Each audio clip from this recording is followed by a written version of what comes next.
Operation സിന്ദൂറിൽ India ആക്രമിച്ചപ്പോൾ മാളത്തിലൊളിച്ചു പാകിസ്ഥാന്റെ പ്രസിഡന്റും പ്രധാനമന്ത്രിയും.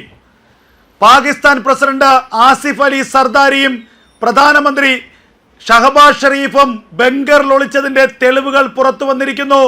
പാകിസ്ഥാന്റെ സൈനിക മേധാവി അസീം മുനീറും പേടിച്ചു ഭയന്ന് ബങ്കറിൽ നിലവിളിച്ചു എന്നുള്ള വാർത്തകളാണിപ്പോൾ പാകിസ്ഥാൻ മാധ്യമങ്ങൾ തന്നെ പുറത്തുവിടുന്നത്.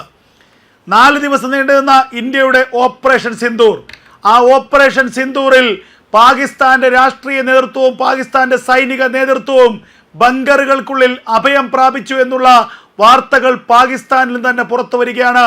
പാകിസ്ഥാന്റെ പ്രസിഡന്റ് ആസിഫ് അലി സർദാർ തന്നെയാണ് കഴിഞ്ഞ ദിവസം മാധ്യമങ്ങളോട് ഇത് തുറന്ന് സമ്മതിച്ചത്. ഞങ്ങളോട് ബങ്കറിൽ ഒളിക്കാൻ സൈന്യം ആവശ്യപ്പെട്ടു, ബങ്കറിൽ മാത്രമേ നിങ്ങൾക്ക് സുരക്ഷയുള്ളൂ എന്ന് സൈന്യം ഞങ്ങളോട് പറഞ്ഞു എന്നാണ് ആസിഫ് അലി സർദാരി പാകിസ്ഥാന്റെ മാധ്യമങ്ങളോട് പറഞ്ഞത്. അതിന് തലേ ദിവസം ഇഷക് ദർ, പാകിസ്ഥാന്റെ വിദേശകാര്യമന്ത്രി പറഞ്ഞത്, ഞങ്ങളുടെ ചില സൈനിക താവളങ്ങൾക്ക് കേടുപാട് പറ്റി, സൈനിക താവളങ്ങളിൽ ഇന്ത്യ ആ കേടുപാടുകൾ വരുത്തി.